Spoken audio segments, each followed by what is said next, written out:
Saute! Hey! Hey! Hey! Saute! We are the champion!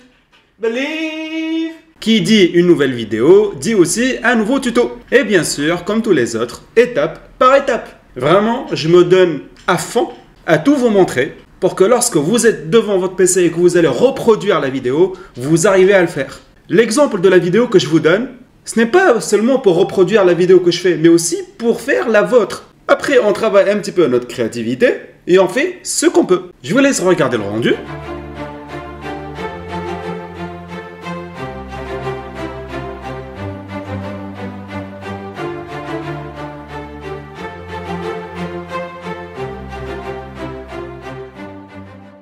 Et je vous dis bon visionnage. On ouvre Blender et on enlève ces trois paramètres avec le X. Hop. Et on va venir ici dans plus, effets spéciaux et suivi de mouvement. On va commencer par le tracking de notre vidéo. On l'ouvre et elle est juste là. Première étape à faire, c'est de régler quelques paramètres qui sont à droite. On se rend dans rendu, IV par cycle, CPU par calcul GPU, le 4000 par 512. Si vous avez une carte graphique RTX, vous changez le Open Image par Optics. Vous cochez Simplifier et Flou cinétique. On va venir dans Pellicule et on coche le Transparent. Et dans Performance, on change la taille de tuile par 256. On se rend maintenant ici dans Sortie. On vérifie bien les paramètres de la vidéo qui sont juste là. Hop, je fais ça pour que vous puissiez les voir. 1920, 1920, 1080, 1080. Et ici, très important, 29 images par seconde. Et on règle celui-là par 29 images par seconde. Et ici, on met là où on a envie d'importer les images qu'on va télécharger à la fin. Voilà. Et ici, vous laissez les paramètres tels qu'ils sont. On va venir maintenant à droite et on va cliquer sur définir les iframes de la scène. Hop. Et il a mis automatiquement du premier iframe jusqu'au 539. Je vais dézoomer pour voir. C'est toute cette partie. Et maintenant, je clique sur précharger pour faire une première lecture de notre vidéo. On clique sur détecter les détails. Et ici, je vais régler quelques paramètres. Le deuxième, il est à 0,5. Je le mets à 0,05. Et le 120, c'est la distance, je peux la diminuer comme ça pour avoir plus d'iframes. Par exemple, 90, c'est bien.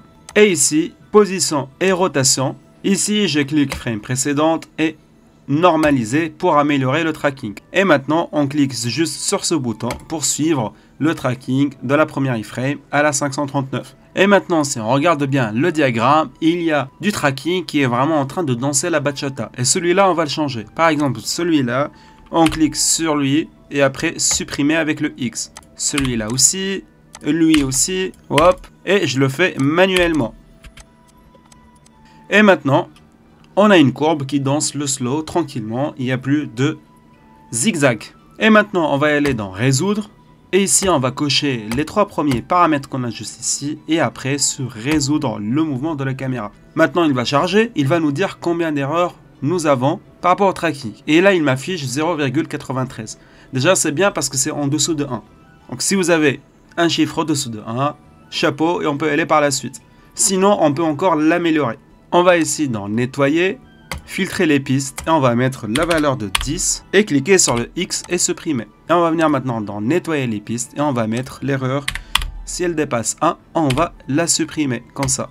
Et après, on refait résoudre le mouvement de la caméra. Et j'en suis sûr que le chiffre qu'on a eu tout à l'heure, il va descendre. Et maintenant, voilà, il est à 0,15. Et c'est top. Maintenant, on va descendre tout en bas et on va cliquer sur définir comme arrière-plan et préparer la scène de suivi. Comme ça, vous avez le cube qui apparaît juste là. On va choisir 3 points de tracking. Par exemple, ça, ça et ça. Et on va cliquer sur plancher. Et voilà, il est juste ici. Maintenant, on choisit par exemple celui-là pour le définir en tant qu'origine. Et après, on choisit celui-là pour le mettre en X. Voilà, ici, je peux visualiser. Et celui-là, par exemple, en Y. Voilà. J'ai pas besoin de ce cadre qui est à gauche. Du coup, je vais venir ici, cliquer avec le bouton droit de la souris et faire fusionner les zones. Hop, et je le mets à gauche. On descend celui-là. Et ici, j'ai mon cube plus le ground. Je peux même tester de mettre ce point-là en Y pour voir le rendu. Et là, c'est impeccable. On peut sélectionner aussi la caméra qui est juste là. Venir après dans Données. Une fois qu'on est sur Données, on va venir dans Images d'arrière-plan, descendre et vous allez augmenter l'opacité. Comme ça, on a les mêmes couleurs de notre vidéo. Et ici, si vous voyez par exemple que le cube, il est trop petit, c'est simple. On va sélectionner par exemple ces deux points qui sont juste là, définir l'échelle, et là, on peut régler ce paramètre comme on le veut. Si par exemple je mets 5 et je fais définir l'échelle, voilà, il est plus petit. Si je mets maintenant 0,1, vous allez voir, il sera très grand. Hop. Donc nous, on va le laisser par exemple à, hop, encore, voilà, 1,2, ça me paraît suffisant. Pour rendre encore les choses meilleures, on peut cliquer par exemple sur le N juste ici. On va sortir la vue et on va cocher caméra à la vue. Et on peut venir ici et déplacer comme on le souhaite, voilà, le plan. Voilà, comme ça m'a l'air parfait. Comme ça. Et si on regarde notre tracking, voilà, il a l'air de bien matcher avec notre vidéo. On va aller maintenant juste ici dans Layout. Et on peut revenir à la vue de tout à l'heure, à tout moment, en cliquant sur le 0. Hop, comme ça. On n'a pas besoin du cube, du coup on va le supprimer. On n'a pas aussi besoin de l'arrière-plan, du coup on va cliquer juste ici, cliquer sur Background, après sur le X, et je vais venir juste ici, le bouton droit de la souris, et après sur Supprimer. Et là on s'est débarrassé du background. Maintenant on va cliquer sur notre ground juste ici, et on va aller dans Objet, Visibility, et on va enlever l'attrapeur d'ombre. Comme ça il ne sera pas considéré comme quelque chose qui va attraper notre ombre. On regarde notre tracking encore une fois, voilà, c'est parfait. Je vais le sélectionner et le placer un petit peu sur l'axe des Y, voilà, vers l'arrière. Hop, comme ça. On se met maintenant sur cette vue. Maintenant, il faut placer la voiture de Batman juste ici sur le sol. Comment on va faire? On va aller sur Sketchfab et on va cliquer sur Download 3D Model. Et on va le télécharger en 1K, ça suffit largement. On revient juste ici maintenant sur Blender et on va importer notre objet. Hop, la Batmobile. Voilà, elle est juste ici. Je la mets après au milieu. Hop, comme ça. Et là, je vais voir comment elle va être dans le rendu directement. Hop, comme ça. Voilà. Et là, on va augmenter son échelle. Hop. Comme ça, c'est parfait. Maintenant, je sélectionne ici le ground. Je vais cliquer sur le S, X pour un petit peu diminuer l'échelle. Et aussi S, Y de ce côté-là. Voilà. Maintenant, pourquoi j'ai fait tout ça? Parce que j'avais juste besoin de la Batmobile pour que je puisse la positionner sur mon plan pour savoir sur combien d'échelles je dois travailler mon plan. Maintenant, j'en ai plus besoin d'elle. Je vais juste la mettre hop, ici et je l'utiliserai après pour mon animation. Maintenant, on clique sur notre plan. On va aller en mode édition. On va sélectionner ce mode de sélection. Hop, on choisit le trait qui est à gauche. E, X, on va le sortir comme ça. Hop, celui-là aussi avec le E, Y de ce côté-là. De l'autre côté aussi, E, Y, hop, et le côté droit aussi, E, X. Voilà. Maintenant, on change ce mode de sélection. On sélectionne celui qui est au milieu et on fait E, S à l'intérieur. Voilà. Et après, on clique sur le E et on peut, voilà, soit le monter vers le haut, soit vers le bas, comme ça. Mais par contre, avant de faire descendre celui-là en bas, on va faire une petite manipulation. On se rend ici dans mode objet et on va prendre notre modèle. Hop, il est juste là. Et on va le placer au milieu, comme tout à l'heure. On se remet avec la position 1 du clavier. On le descend un peu, par exemple comme ça. Je me remets maintenant en mode édition. Hop, en sélectionnant le plan. Et puisque j'ai encore le curseur juste ici, hop, avec le 1, je clique maintenant sur le E. Et vous voyez, je peux faire la même manipulation que tout à l'heure. Et je vais le descendre comme ça, par exemple. Voilà. Je me remets maintenant en mode objet. Hop. Je sélectionne ici mon modèle. Je le monte en haut. Je le place de l'autre côté. J'en ai pas besoin pour l'instant. Je sélectionne maintenant ici le ground. Je me mets en mode édition. Et je vais sélectionner 1, 2, 3, 4. C'est 4 carrés. Je vais faire attention de ne pas sélectionner les traits qui sont au bord. Et je vais venir ici dans matériaux. Cliquer sur le plus, nouveau. Et là, je le renomme en holdout ou masque. Et je vais venir dans le BSDF guidé et je vais le changer en masque qui est juste là. Et je clique sur assigner. Voilà. Maintenant, je sélectionne tout ce que je n'ai pas sélectionné tout à l'heure. Donc celui en bas, lui, les bords aussi. Hop, tac, tac. En restant appuyé sur le Shift. Et je vais cliquer sur le plus, nouveau. Et je vais l'appeler ici box. Donc tout ce qui est à l'extérieur. Hop. Et je vais cliquer sur assigner. Je me remets avec cette vue pour voir. Voilà. Et je clique sur le 0. Et déjà, si je me remets en mode objet, j'ai tout ce qui est à l'extérieur qui est bien masqué de notre plan. Et on a seulement ce qu'il y a à l'intérieur. Mais c'est normal qu'on voit presque rien parce qu'on n'a pas encore mis de HDRI. Maintenant, on va venir ici dans Monde et vous avez deux choix. Soit vous allez cliquer sur couleur et vous mettez texture d'environnement, soit vous avez un asset comme moi qui est juste là, celui de Polyhaven. Voilà. Vous choisissez la texture qui ressemble un tout petit peu à votre modèle et vous la mettez. Mais sinon, si vous ne l'avez pas, c'est pas grave du tout. Vous allez sur ce site Polyhaven, vous mettez ressources, HDRI et vous téléchargez le modèle qui vous plaît en cliquant juste dessus et après télécharger. C'est la même manipulation que je fais actuellement. Et là, je vais choisir celui-là juste pour tester. Hop. Je reclique sur le 0 et là, je peux mettre la résolution que je souhaite. Mais 1K, ça me suffit pour mon test.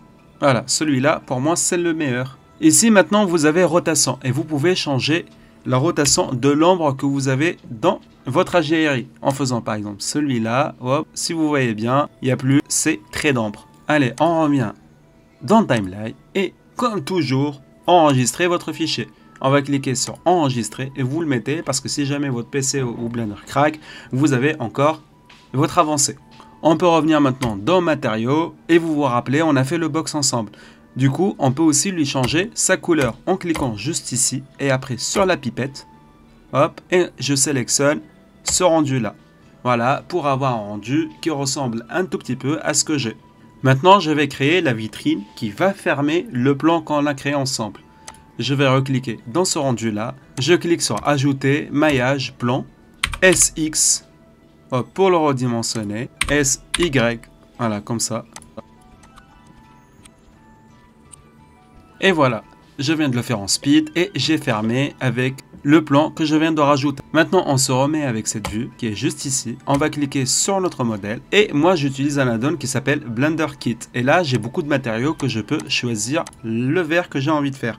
Par exemple, hop, glace. Je me mets en 0 pour voir le rendu. Et ici, je choisis le matériau que j'ai envie d'ajouter. Et voilà, finalement, je choisis celui-là qui me plaît bien. Et je vais commencer l'animation de ce verre. Je vais venir ici à l'iframe numéro 1 et je vais cliquer sur le i. Et là, je mets position. Après, j'avance par exemple à la 50. Hop. Et je mets i position. Pour dire à Blender de 0 à 50, il ne va pas bouger. Mais par contre, à partir de là, hop, jusqu'à là, sans iframe, hop, il va bouger jusqu'à la fin. Ici, hop, on n'a plus envie de le voir. Et je clique sur position. Et comme ça, j'ai l'animation, voilà, de ma vitrine qui sort. Hop, voilà, par exemple, comme ça, ça me suffit largement. Maintenant, je clique sur le A pour rendre tous ces points linéaires en cliquant après sur le T. Hop, linéaire. Voilà. Maintenant, une fois que c'est ouvert, moi, j'ai envie que ma voiture de Batman, elle sort d'ici. Je reviens à ma voiture qui est là. Je sélectionne le modèle juste ici. Pour éviter qu'à chaque fois, on doit cliquer sur tout le modèle pour déplacer la Batmobile, c'est simple, on va faire quelque chose. On va venir ici, ajouter, et on va créer un objet vide. Et on le met en cube. On le place maintenant sur notre Batmobile avec le chiffre 1 du clavier pour le positionner. Voilà, toute la voiture maintenant, elle est sélectionnée. On sélectionne maintenant tout ce qu'il y a à l'intérieur. Hop. Après le cube, et on va faire CTRL P, objet, conserver, transformation. Et maintenant, on peut déplacer notre objet vide là où on souhaite qu'il se déplace avec la Batmobile à l'intérieur. Voilà. Je peux même, voilà, augmenter l'échelle et le diminuer. Je sélectionne maintenant l'empty qui est juste là. Hop. Et je vais le placer à l'intérieur. Une fois que la vitrine, elle s'est complètement ouverte, nous, on va venir ici. On clique sur l'empty. Après, I, position. I, position. Voilà, on a créé deux points clés pour dire que à partir de cet iframe là, elle va pas bouger, mais à la 350, hop, ça va monter. Voilà. Et ici, je clique sur I, position. Voilà. Et ici, comme vous vous rendez compte, qu'est-ce qui va faire monter notre Batmobile? Ben là, je dois trouver un truc, un petit support qui va le faire monter. Et là, j'ai trouvé sur Sketchfab ce modèle que j'aime bien. Voilà, ce petit bidon qui s'appelle Sci-Fi Barrel. Je le télécharge en cliquant sur Download 3D Model et je le télécharge en GLB 1K. Je viens ici maintenant sur Blender, fichier importer et je l'importe. Voilà, il est juste ici. Là, ce que je vais faire, c'est je vais cliquer sur le modèle, objet, définir l'origine, origine vers géométrie. Comme ça, on a notre curseur vers l'objet directement. On va lui créer aussi à lui un nom petit, mais par contre, on va le renommer. Hop, bidon. Comme ça, on puisse trouver de quoi il s'agit lorsqu'on clique sur l'objet. Là, on ajoute un objet vide, cube, je le place juste ici sur le bidon. Ok, objet vide, bidon, bidon, objet vide. Et là, je sélectionne le bidon. Après, je sélectionne l'objet vide, CTRL P, objet, conserver, transformation. Et maintenant, comme on a fait tout à l'heure, lorsque je bouge l'empty, le bidon bouge avec moi. On le place juste ici sur notre objet, hop, en bas. Donc, on le place juste ici, au-dessus de la voiture, pour faire genre, il y a quelque chose qui est en train de la faire remonter. On se remet avec le 0.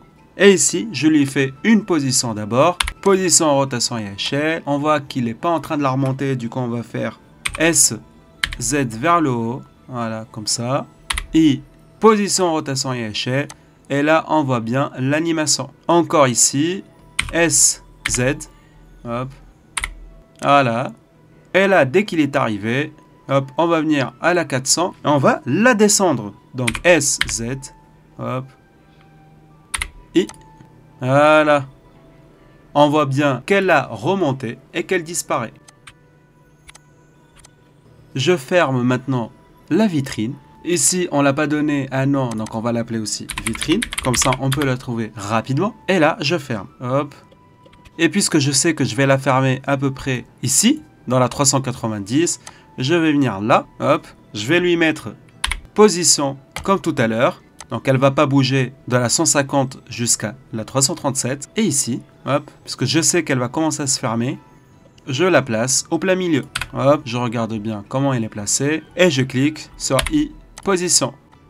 Et maintenant, si on essaie de regarder un petit peu l'animation de A à Z, on voit bien que là, il y a la vitrine. Hop, la voiture, elle monte. Le bidon qui monte avec elle.